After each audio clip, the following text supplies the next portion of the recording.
The African sun was merciless that morning in March 2021, when Dr. Sarah Mitchell received the call that would change everything she thought she knew about the animal kingdom. She was standing in her small office at the Umbabat Wildlife Reserve in South Africa, her hands still smelling of the antiseptic she had used on a wounded kudu earlier that day. The voice on the other end of the line belonged to James Kumalo, the head ranger, and it carried an urgency that made her heart rate spike. There was a white lion cub dying near the eastern boundary of the reserve. His pride had abandoned him. He was maybe 3 weeks old, possibly 4. The mother had stopped nursing him 2 days ago, and the rest of the pride had moved on without him during the night. James had found him by following the vultures that were already circling overhead, patient and hungry. Sarah grabbed her emergency kit and ran to her truck.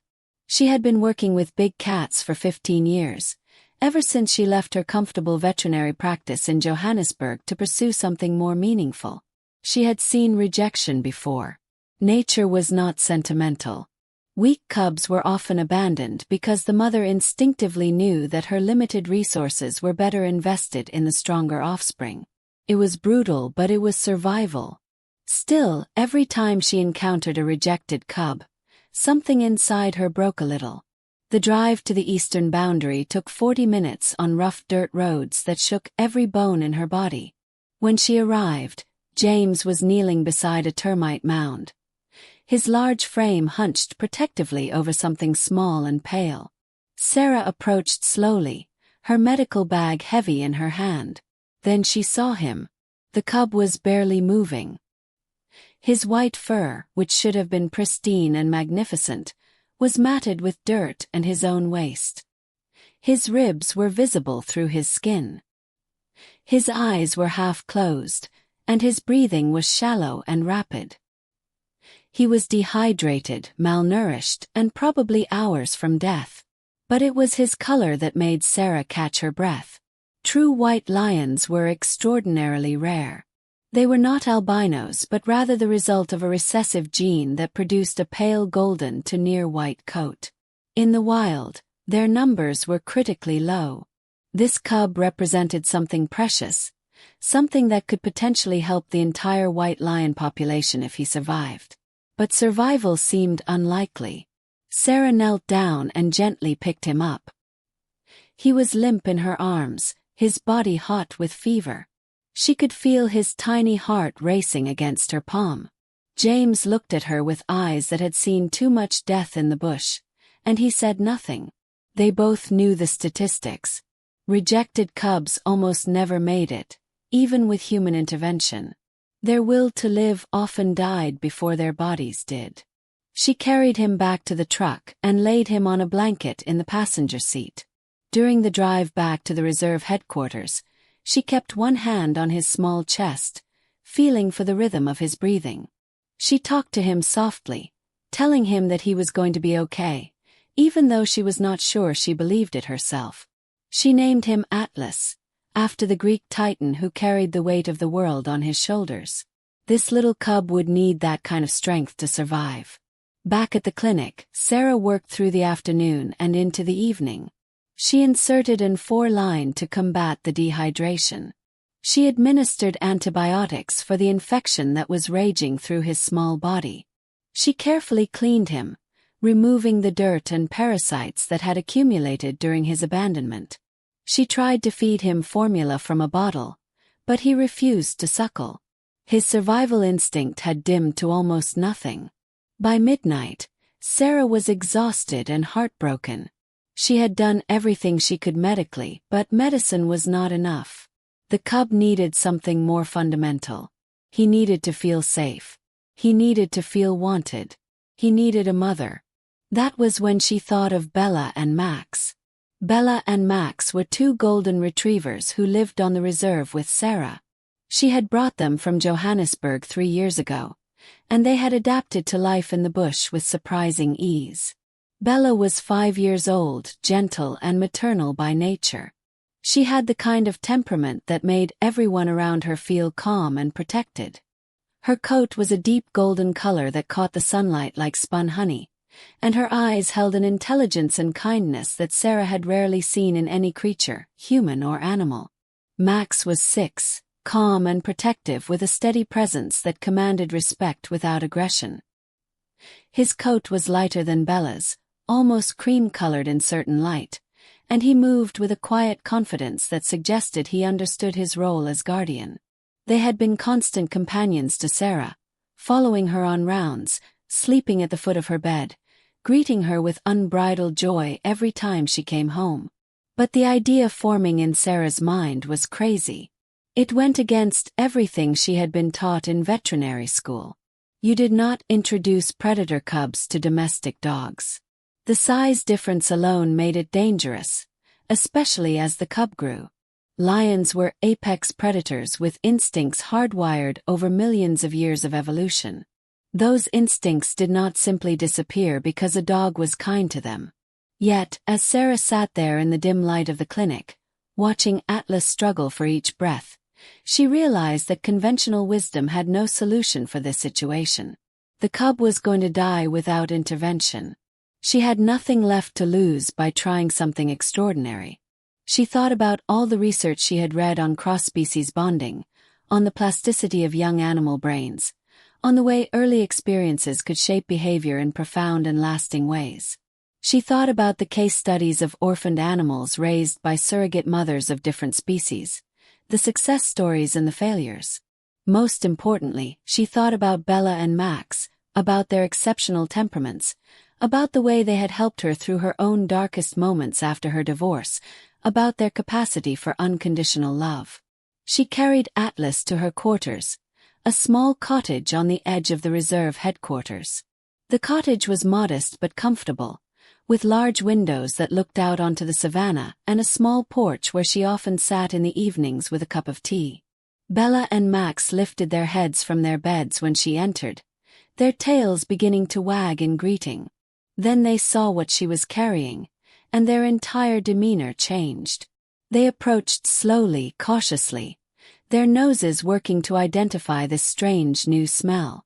Sarah could see the confusion in their eyes, the way they were processing information that did not fit any category they knew. Sarah sat down on the floor and placed Atlas between her crossed legs. She let Bella come close first. The golden retriever sniffed the cub carefully, her nose traveling from his head to his tiny paws. Her tail was still, her body tense with uncertainty. Sarah held her breath, prepared to pull Atlas away if Bella showed any sign of aggression or fear. Then something remarkable happened.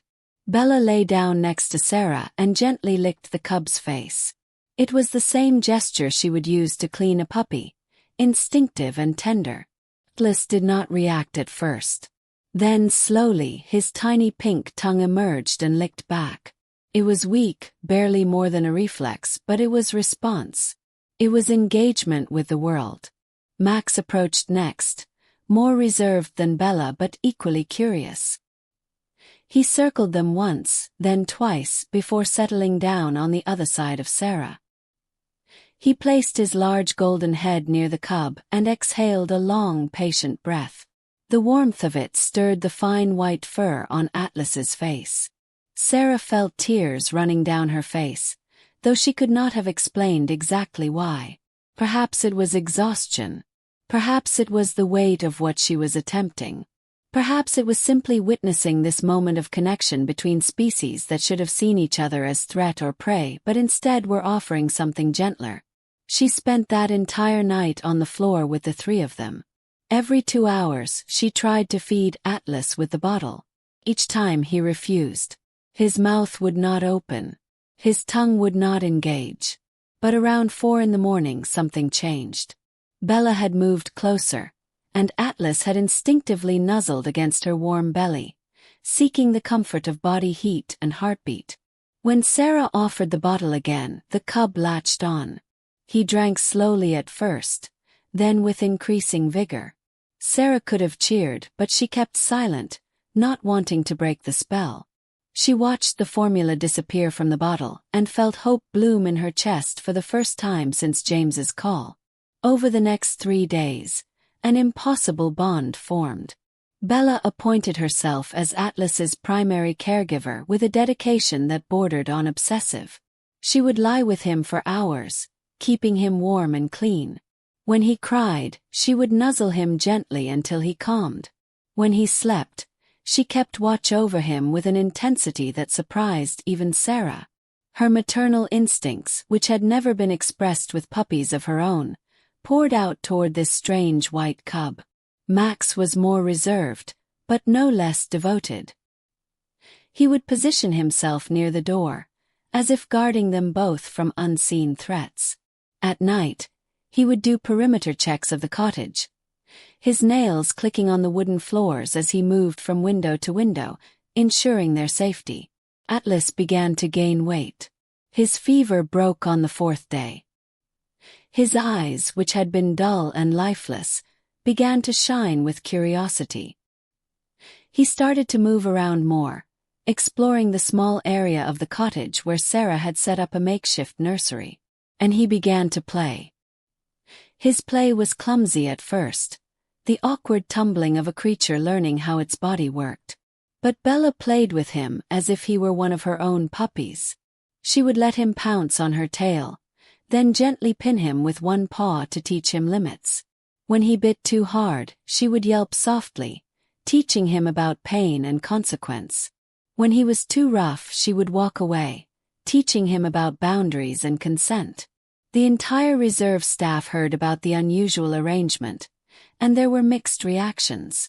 Some thought Sarah was brilliant, pioneering something that could change the way they approached wildlife conservation. Others thought she was reckless, endangering both the dogs and herself. A few thought she was both. James Cumalo visited frequently, watching the 3 animals interact with a mixture of wonder and concern. He would stand in the doorway of Sarah's cottage, his arms crossed, shaking his head in disbelief. One afternoon, about a week after the introduction, James pulled Sarah aside. His expression was serious, etched with the worry lines of a man who had seen the brutal realities of nature firsthand. He told her that what she was doing was unprecedented, but he was worried about what would happen as Atlas grew. A male white lion could reach 250 kilograms or more. Golden retrievers typically weighed between 30 and 35 kilograms. The size difference would eventually become dangerous, no matter how strong the bond was now. He reminded her of cases where well-meaning people had raised wild animals only to have those animals revert to their natural instincts with tragic results. He spoke of a sanctuary in East Africa where a hand-raised leopard had attacked its keeper after 3 years of peaceful coexistence. Sarah understood his concern. She had the same worries keeping her awake at night. But she also believed that she was witnessing something important, something that challenged fundamental assumptions about animal behavior and the nature versus nurture debate. She asked James to trust her, to give this experiment time to unfold. She promised that at the first sign of danger, she would separate them. She explained her reasoning, drawing on her knowledge of animal development and behavior. She talked about critical periods in development, about how early experiences could literally rewire neural pathways. She showed him her detailed notes, her observations of every interaction. James agreed, but reluctantly. He made her promise to keep him updated daily and to allow him to install security cameras in the cottage so he could monitor the situation remotely. As the weeks passed, Atlas continued to thrive. He doubled in size, then tripled. His white coat grew thick and lustrous, developing the texture of silk. His movements became more coordinated, more powerful. He began to show the distinctive features of his lineage, the broad head, the powerful shoulders, the paws that seemed too large for his body. But his attachment to Bella and Max never wavered. If anything, it grew stronger. He would follow Bella everywhere, his growing body still trying to fit into the small spaces she occupied.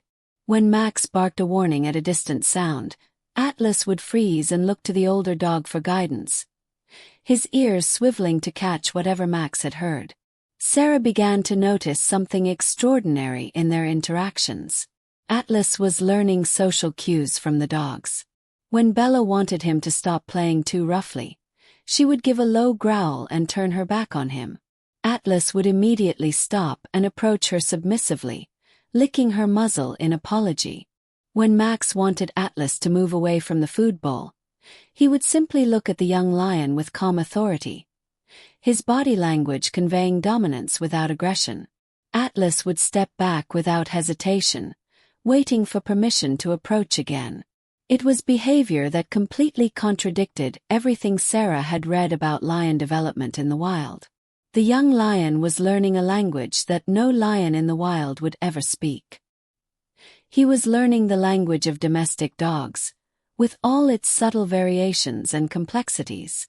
And more importantly, he was accepting his place in a hierarchy where he was not the apex predator. Bella and Max were his alphas, his pack leaders.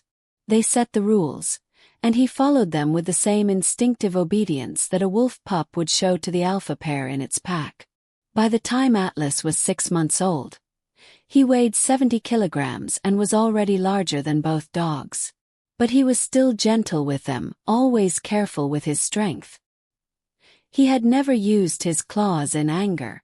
He had never shown aggression during feeding time.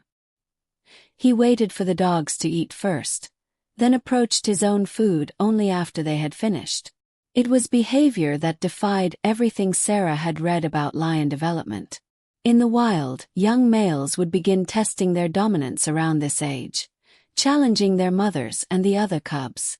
But Atlas showed no such inclination. She began documenting everything with photographs and detailed notes.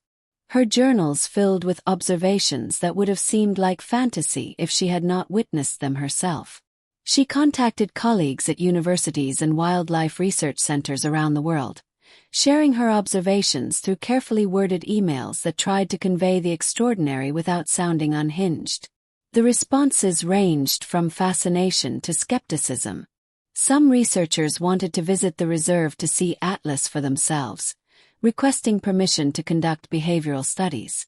Others warned her that she was anthropomorphizing the lion, projecting human emotions and social structures onto an animal that was simply too young to express its true nature. One particularly harsh email from a professor at Oxford suggested that she was engaging in dangerous fantasy, and that she would be responsible when the inevitable tragedy occurred. But Sarah disagreed with the skeptics. She was not denying that Atlas was a lion. She was simply observing that his particular circumstances had allowed for a different kind of development. He was learning behaviors from his environment, just as all animals did. The difference was that his environment included 2 exceptionally patient and nurturing dogs rather than a pride of lions. She documented the neural plasticity evident in his responses, the way his brain was being shaped by his experiences. She noted how his vocalizations were beginning to include sounds that mimicked the dog's whines and barks, in addition to his natural chirps and grunts. The real test came when Atlas reached sexual maturity. Male lions typically became more aggressive and independent around 2 years of age, their testosterone levels surging as their bodies prepared them for the brutal competition of pride life. Sarah knew that this would be the critical period. If Atlas's predatory instincts were going to override his learned behaviors, it would happen then. She prepared herself emotionally for the possibility that she would have to separate him from Bella and Max, that their time as a family might come to an end. Atlas was 20 months old when Bella became pregnant. Sarah had not planned for it. Max had been neutered when she adopted him as a puppy, or so she had believed. But apparently, the procedure had not been completely successful, or there had been a medical error. Either way, Bella was going to have puppies. When Sarah confirmed the pregnancy during a routine examination, she felt a complex storm of emotions that left her shaking. Her first emotion was joy. She loved Bella and Max with a depth that sometimes surprised her, and the idea of puppies, of new life carrying their gentle temperaments forward, filled her with happiness. Her second emotion was fear, cold and gripping. She stood in her clinic that afternoon, staring at the ultrasound image showing 5 tiny heartbeats, and felt her hands begin to shake. Atlas was now over 200 kilograms of pure muscle. His white mane was beginning to fill in, giving him the majestic appearance of a mature male lion. His paws were the size of dinner plates. His canine teeth were 7 centimeters long, designed by evolution to puncture the thick hide of prey animals and sever their spinal cords. He could kill a zebra with a single bite to the throat. And he was about to be in the same house as newborn puppies, small and vulnerable and moving with the jerky, uncoordinated motions that could trigger predatory responses in even the most domesticated predator. Every instinct Sarah had as a veterinarian and conservationist told her to separate them immediately. Newborn animals triggered predatory responses in big cats. The movement, the sounds, the vulnerability. It was hardwired into their neural circuitry, carved there by millions of years of evolution. It was too much of a risk. She would never forgive herself if something happened to Bella or the puppies because of her stubbornness, her unwillingness to accept that there were limits to what love and training could overcome. That night, she made the decision to move Atlas to a separate enclosure. She had been preparing for this possibility for months, working with the reserve's construction crew to build a large habitat where Atlas could live a semi-wild existence. It had climbing structures made from fallen trees, a water feature fed by a natural spring, plenty of shade from indigenous trees, and enough space for him to run and play. It was the best possible compromise between captivity and freedom, designed with input from experts in lion behavior and welfare. The enclosure covered nearly 2 hectares, larger than many zoo habitats, and was designed to provide everything a lion needed for psychological and physical health. She told herself that it was for the best. Atlas would be happier with more space, more opportunity to express his natural behaviors. Bella would be safer. The puppies would not be at risk. It was the responsible choice. It was the only choice. She spent that entire day preparing herself for the separation, rehearsing what she would say to Atlas as if he could understand her explanations. But when she walked into the cottage that evening to implement the separation, she found Atlas lying next to Bella on the large dog bed they all shared. His massive head was resting gently on her swollen belly, so carefully positioned that he did not put any weight on her. Bella's paw was draped over his neck in a gesture of such casual intimacy that it made Sarah's heart ache. Max was curled up on the other side, completing the circle. All 3 of them were sleeping peacefully, their breathing synchronized in the way of creatures who have spent so much time together that their bodies respond to each other on an unconscious level. Sarah stood there for a long time, watching them breathe in synchronized rhythm. She thought about everything they had been through together. The first terrible night when Atlas was dying, when his life had hung by the thinnest thread. The countless hours Bella had spent nurturing him back to health, cleaning him, warming him, teaching him how to be part of a family. The patient lessons Max had taught him about boundaries and respect, demonstrated through body language and calm consistency. The play sessions that had turned into something deeper than play, into a form of communication and bonding that transcended species. The trust that had been built over 20 months of constant companionship, tested daily and never once broken. She could not do it. She could not break this family apart based on fear of what might happen. She had to trust what she had observed with her own eyes for nearly 2 years. Atlas had never shown aggression toward the dogs.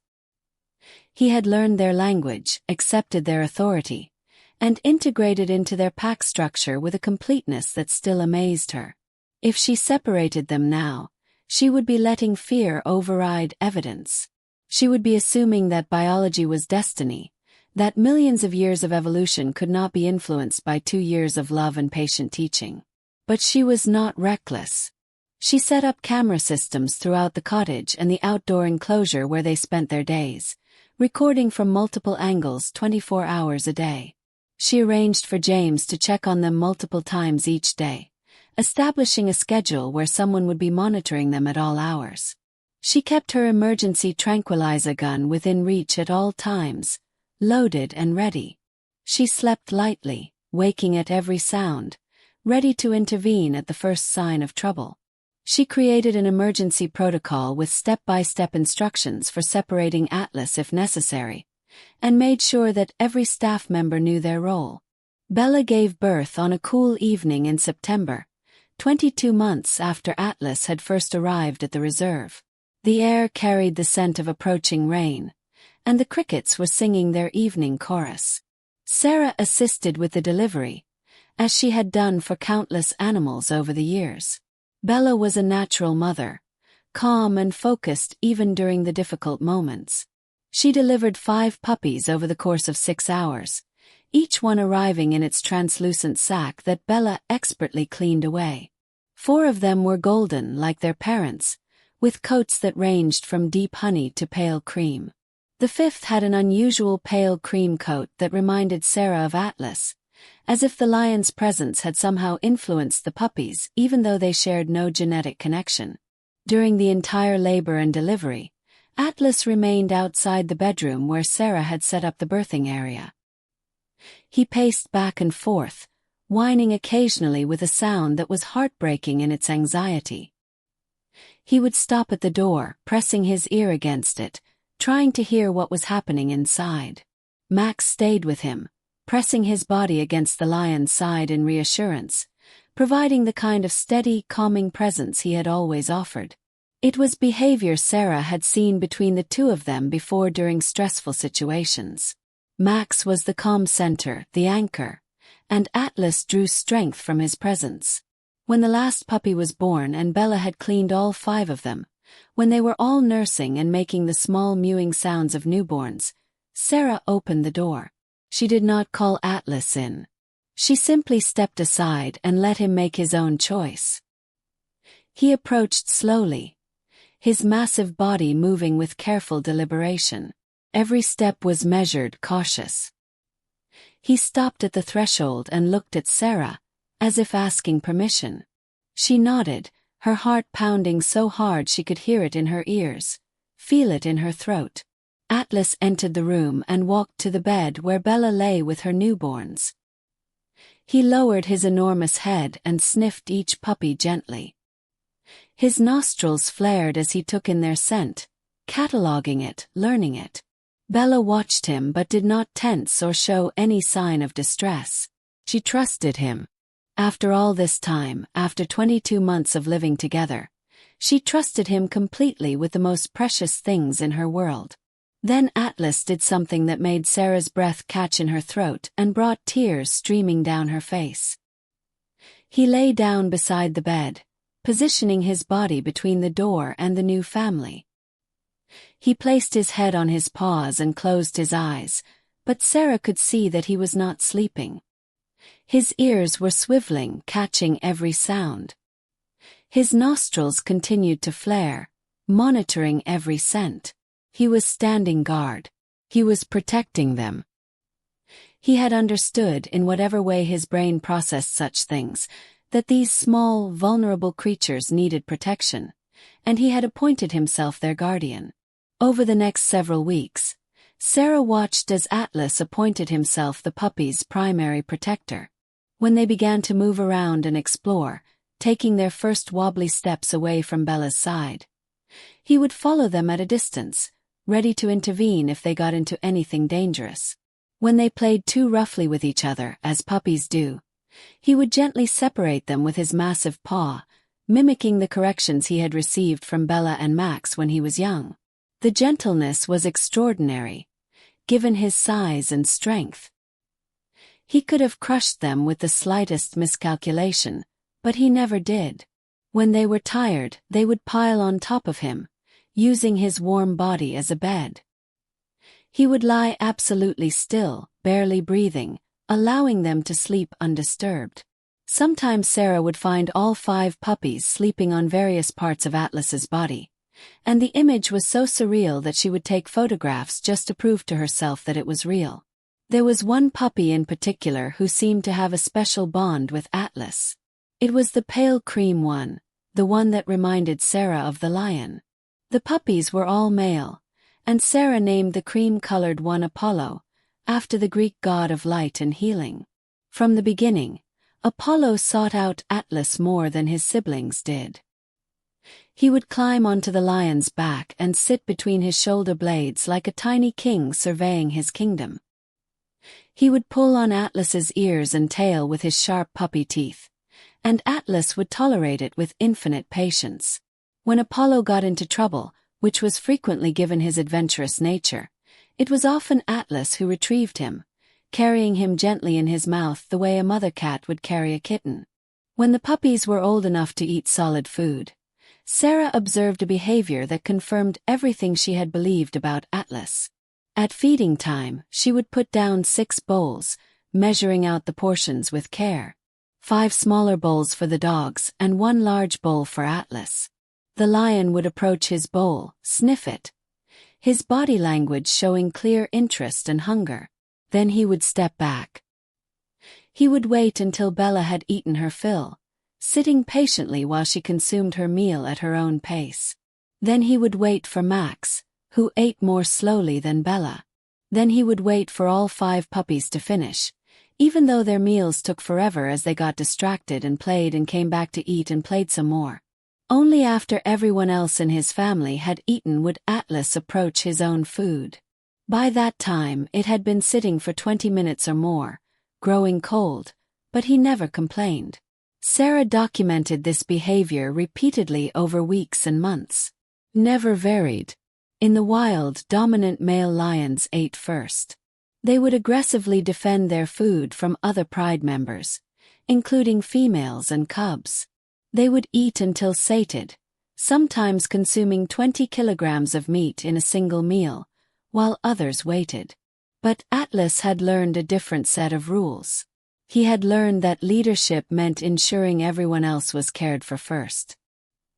He had learned this from watching Max, who had always modeled this behavior, always waiting for Bella to eat before approaching his own bowl.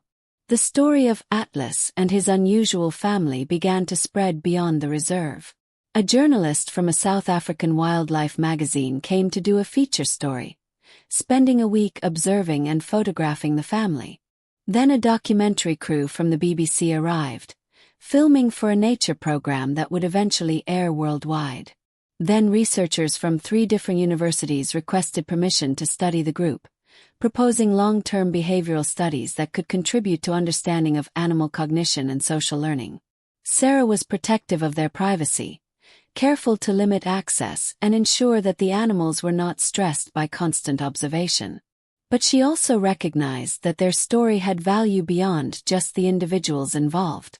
It challenged fundamental assumptions about animal behavior, about the rigidity of instinct, about nature versus nurture, about the possibility of interspecies bonding at a depth that was normally considered impossible. Atlas was 3 years old when Sarah received an offer from a major wildlife sanctuary in the United States. They wanted to bring Atlas, Bella, Max, and the puppies to their facility in California. They would provide a large natural habitat where the family could live together, acres of land designed to mimic the African savanna. They would fund comprehensive research into the social dynamics of the group. They would ensure that Atlas never had to be separated from his adoptive family. The financial offer was generous, enough to fund Sarah's work for years. It was a generous offer, and Sarah spent weeks considering it. She walked the reserve at dawn and dusk, thinking it through from every angle. She consulted with colleagues, with animal behaviorists, with experts in both lion and canine welfare. But ultimately she declined. Atlas was born in Africa. His ancestors had roamed these lands for thousands of years. His genetics carried the memory of African sunsets and thunderstorms and droughts and rainy seasons. Taking him to another continent felt wrong, no matter how good the conditions would be. The sounds would be different, the smells would be different, the very quality of the light would be foreign. She could not do that to him. Instead, Sarah worked with the reserve management to create a permanent habitat for the unusual family. They built a large enclosure that included both open grassland and shaded forest areas. There was a stream running through it, fed by natural springs, where the family could drink and where the dogs could cool off during the heat of the day.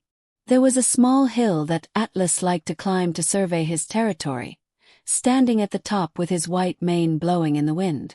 There was a comfortable shelter where the dogs could rest and where future puppies could be born safely, equipped with climate control for extreme weather.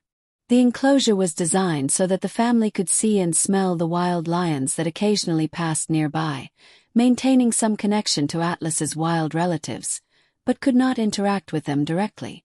The reserve also created an educational program around Atlas and his family. School groups and tourists could visit the enclosure and learn about the incredible bond between these animals. Sarah gave talks about animal behavior, about adaptability, about the complex ways that environment shapes development, about the endless debate between genetic programming and learned behavior. She spoke about the responsibility humans have when they intervene in natural processes, about the ethical considerations that should guide such decisions. The program became one of the reserve's most popular attractions, generating income that funded conservation efforts throughout the region. The money helped protect wild lion populations, supported anti-poaching patrols, and funded community education programs about living alongside wildlife. Apollo, the cream-colored puppy, grew into a large and confident dog. He was bigger than both his parents, his body structure suggesting that somewhere in his lineage there had been a larger breed mixed in.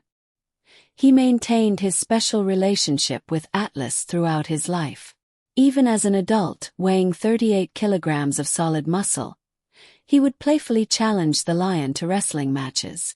Atlas would play along, carefully controlling his immense strength, allowing Apollo to feel victorious sometimes. He would let the dog pin him, would roll over and expose his belly in mock submission, would run away as if defeated.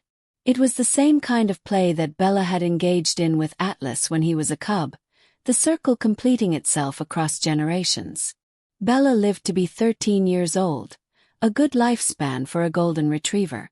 Toward the end of her life, she developed arthritis that made it difficult for her to move. The joints in her hips and shoulders stiffened, causing her pain that was visible in her careful, slow movements. During those final months, Atlas would lie next to her for hours, his body providing warmth for her aching joints. The heat from his large form seemed to ease her pain, and she would rest her head on his leg, sighing with relief. When she died peacefully in her sleep one winter morning, the cottage quiet except for the sound of rain on the roof, Atlas refused to leave her side for 2 days. He would not eat. He would not drink. He simply lay there, his body curled around hers, occasionally lifting his head to release a low, mournful sound that was something between a roar and a cry. It was a sound Sarah had never heard him make before, and it carried such raw grief that everyone who heard it felt their own hearts break. Sarah stayed with him during those 2 days. She talked to him softly, telling him that it was okay to grieve, that Bella had lived a long and happy life, that she had loved him until the very end. She told him stories about Bella, about how she had cleaned him that first night, about how she had taught him to be gentle, about how she had trusted him with her puppies. Eventually, Atlas allowed Sarah to lead him away so that Bella could be buried in a spot overlooking the valley, where the morning sun would always reach her. The entire reserve staff attended the burial, standing silent in the rain as James said a few words about the dog who had done the impossible. Max lived another year after Bella passed. During that time, the old dog seemed to age rapidly, as if Bella's death had removed something essential that had been keeping him vital. Atlas became even more protective of him. He would adjust his walking pace to match Max's slower gait, would wait patiently when the old dog needed to rest. He would bring Max food when the dog was too tired to get up, carrying it carefully in his mouth. And when Max's time came, when his heart simply wore out one quiet afternoon, Atlas was there, just as he had been for Bella. He lay with his old friend until the end, his massive body wrapped around the small golden form, as if he could keep death away through sheer will. When Max took his last breath, Atlas released the same mournful sound he had made for Bella, and the wild lions in the distance answered him, their roars echoing across the savannah in a chorus of recognition and grief. After both dogs were gone, Sarah worried about Atlas. He had never lived without them. They had been his entire world, his teachers, his family, his reason for being. The structure of his days had revolved around them for his entire life. She spent extra time with him, and Apollo and his brothers visited the enclosure daily. But there was a sadness in Atlas that had not been there before. He would sit on his hill in the evenings, looking toward the spot where Bella and Max were buried under 2 white stones, and release those same low, mournful sounds. The staff began to worry that he might die of grief, that his heart might simply give out from the loss. Then something unexpected happened. A female white lioness arrived at the reserve. She had been rescued from an illegal breeding facility in the Eastern Cape where she had been kept in deplorable conditions, a cage barely large enough for her to turn around. Her name was Luna, and she was traumatized and aggressive, trusting no one. She had scars on her body from fights with other captive lions and from abuse by her captors. The reserve staff hoped that with time and proper care, she might recover enough psychologically to be released into a protected wild area. But her prospects seemed poor. She refused to eat, lunged at anyone who approached, and spent most of her time hiding in the darkest corner of her enclosure. Sarah had an idea that many people thought was foolish, even by her standards. She wanted to introduce Luna to Atlas. She did it carefully, using all the protocols for introducing unfamiliar big cats. She started with scent exchanges, rubbing cloths on each lion and presenting them to the other. Then visual contact through a fence. Then supervised meetings in a neutral space with escape routes for both animals. She expected aggression, territoriality, the usual behaviors between 2 adult lions who did not know each other. Male lions typically killed or drove off strange females, and females were often aggressive toward unfamiliar males. But Atlas approached Luna with the same gentle patience that Bella and Max had shown him all those years ago. When Luna snarled and swatted at him, he simply backed away and waited, his body language non-threatening. When she was ready to approach, he remained still, allowing her to investigate him at her own pace. He brought her food and left it at a respectful distance, never trying to eat it himself. He gave her space but made it clear through his presence that he was there if she needed him. His behavior was completely unlike that of a wild male lion, which would have either fought her or tried to mate with her immediately. Over months, Luna began to trust him. Sarah watched as Atlas used everything he had learned from the dogs to help this damaged lioness heal. He was patient when she lashed out. He was kind when she was afraid. He respected her boundaries, never pushing, always waiting for her to indicate what she was comfortable with. And slowly, Luna began to respond. She started eating in his presence, at first only when he was far away, then gradually closer. Then she started resting near him, their bodies separated by several meters at first, then gradually less. Eventually they began grooming each other, the most intimate sign of trust between big cats. Sarah documented it all, filling notebooks with observations of behavior that should not have been possible. Atlas and Luna never had cubs together. Luna's time at the breeding facility had left her unable to bear young, the result of inbreeding and poor conditions that had damaged her reproductive system. But they became inseparable companions, spending their days together in the enclosure, sleeping pressed against each other at night. And remarkably, Luna also accepted Apollo and his brothers. She was never as close to the dogs as Atlas was, but she tolerated their presence and occasionally engaged in careful play with them, batting at them gently with sheathed claws. Sarah retired from active veterinary work at the age of 65, but she remained at the reserve as a consultant and educator. She spent her mornings sitting near the enclosure, watching Atlas and Luna and the dogs, still marveling at the family they had become. Tourists would sometimes ask her what the most important lesson was from Atlas's story. She would think carefully before answering, because the question deserved more than a simple platitude. She would tell them that it was about possibility. When that dying white cub arrived at the reserve, everyone had assumed he would follow a predetermined path. He was a lion, therefore he would behave like a lion. But Atlas had shown that individuals could transcend expectations when given the right environment and the right teachers.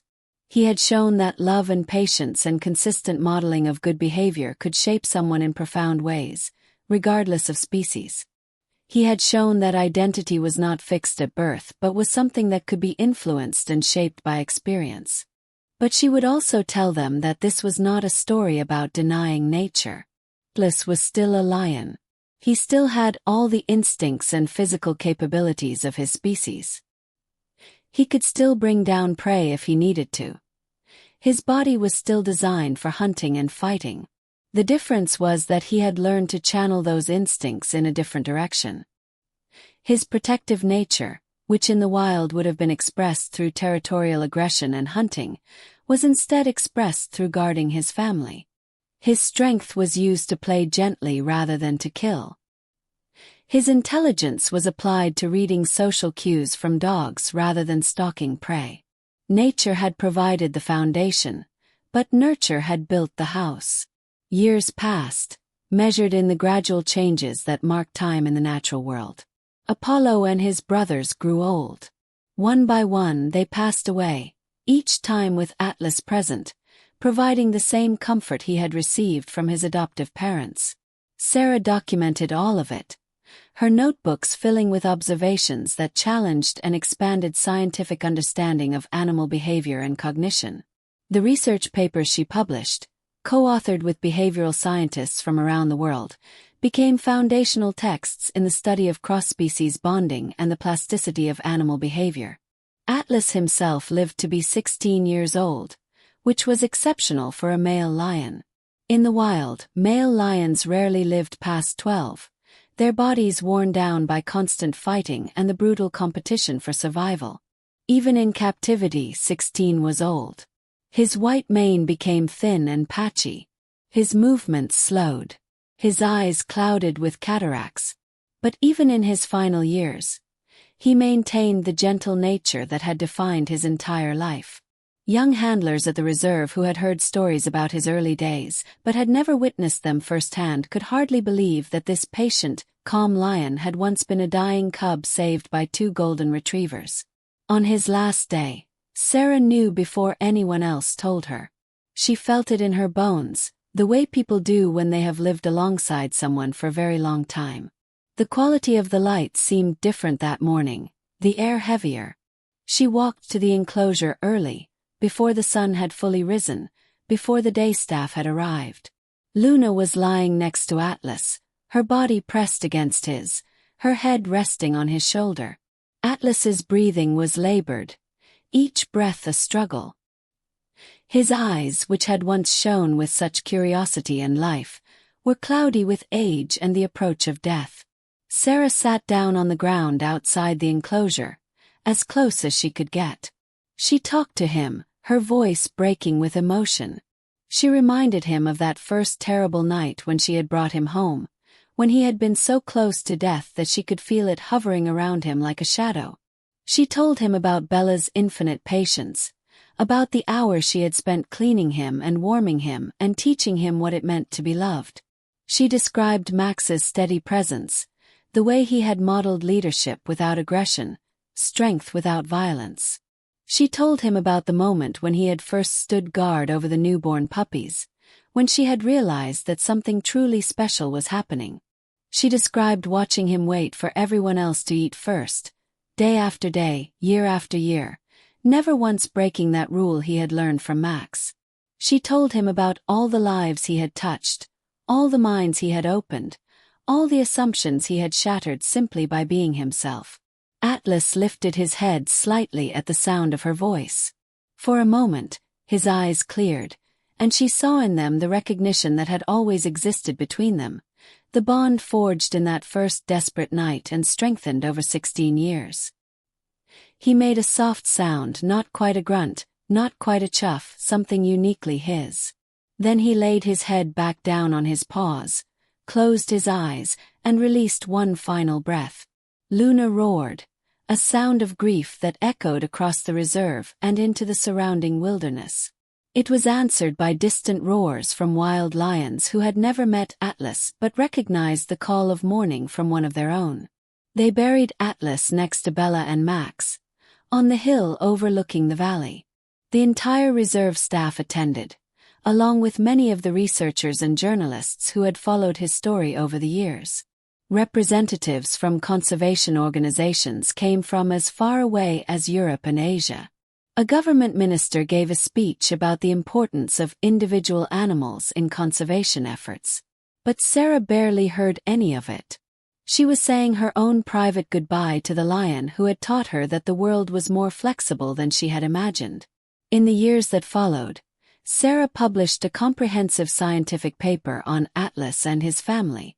It ran to over 100 pages and included data from 16 years of daily observations. It became one of the most cited works in the field of animal behavior, referenced in textbooks and academic courses worldwide. Universities used his story in their curricula to teach about neuroplasticity, social learning, and the complex interplay between genetics and environment. Conservation organizations pointed to Atlas as an example of why every individual animal mattered, why saving one life could have ripples that extended far beyond that single creature. But for Sarah, the significance of Atlas was more personal. He had taught her that the universe was more flexible than she had imagined, that love could cross boundaries that seemed uncrossable, that family was not defined by biology but by loyalty, patience, and presence, that a lion could learn the language of dogs and teach it to a traumatized lioness, that a dying cub rejected by his own kind could grow into a guardian of puppies, defying every instinct that should have made him a danger to them. Late in her life, when Sarah was asked what she believed Atlas's greatest gift had been, she thought for a long time before answering. She was 83 years old by then, her hair completely white, her hands marked by decades of working with animals. Finally, she said that it was hope. In a world that often seemed fixed and unchangeable, where species went extinct and ecosystems collapsed and hatred seemed to regenerate no matter how many times it was defeated, Atlas had shown that transformation was possible. That individuals, when given love and guidance and a safe place to grow, could become something other than what everyone expected. They could become something better. The enclosure where Atlas lived remained a permanent fixture at the reserve. It was preserved as a memorial and a continuing education site. The current residents were a new generation of animals, but the spirit of that original unusual family lived on in the stories told by guides and the tears shed by visitors who stood at the graves of a white lion and 2 golden retrievers who had rewritten the rules about what was possible. And sometimes, on quiet mornings when the mist still clung to the valley and the sun was just beginning to paint the sky in shades of orange and gold, Sarah would walk to that hill and sit among the 3 graves. She would remember the weight of a dying cub in her arms and the impossible decision she had made to introduce him to her dogs. She would remember the fear and the joy and the years of patient observation. She would remember every meal where Atlas waited for his family to eat first, every gentle correction he had accepted, every puppy he had guarded as if his own life depended on their safety. And she would feel grateful. Grateful that she had been foolish enough to try something that everyone said was impossible. Grateful for Bella's maternal wisdom and Max's calm authority and Atlas's willingness to learn a language that no lion should speak. Grateful for the puppies who had trusted a predator to be their protector. Grateful for Luna, who had been healed by the love that dogs had taught a lion how to give. Grateful for every moment, every lesson, every challenge that had brought them all together. The wind would move through the grass, carrying the scent of wild places and the sounds of a reserve full of life continuing its ancient rhythms. And Sarah would close her eyes and remember a white lion cub who had learned to live outside the constraints of his nature, not by denying what he was, but by expanding the possibilities of what a lion could be. He had shown that biology was not destiny, that the stories written in genes could be edited by experience, That love was a force powerful enough to reshape instinct itself. That was the gift Atlas left behind. Not a scientific paper or a documentary or a tourist attraction, though all those things had value. His real gift was the knowledge that love was stronger than instinct, that patience could triumph over predation, and that family could be built from the most unlikely materials. He had shown that a lion could be taught by dogs, and that the lessons would hold even when his strength could have broken every rule they had taught him. He had shown that power, when guided by love, became protection rather than violence.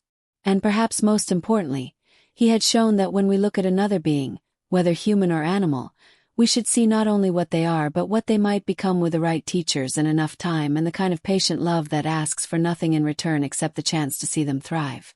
The story of Atlas, Bella, Max, and their extraordinary family became a legend that spread far beyond the borders of the reserve. It was told to children learning about kindness and to adults who had forgotten that transformation was possible. It was referenced in scientific journals and shared in conservation meetings. It became a symbol of hope in a world that desperately needed reminding that different species could not only coexist but could love each other in ways that defied explanation. And every time the story was told, people would ask the same question. How was it possible? How could a lion, an apex predator hardwired by millions of years of evolution to kill and dominate, learn to be gentle? How could he wait for puppies to eat before taking his own food? How could he guard them when every instinct should have told him they were prey? The answer, Sarah would say, was both simple and profound. Atlas was possible because Bella and Max showed him a different way. They taught him that strength could be gentle, that power could serve rather than dominate, that family was worth protecting with everything you had.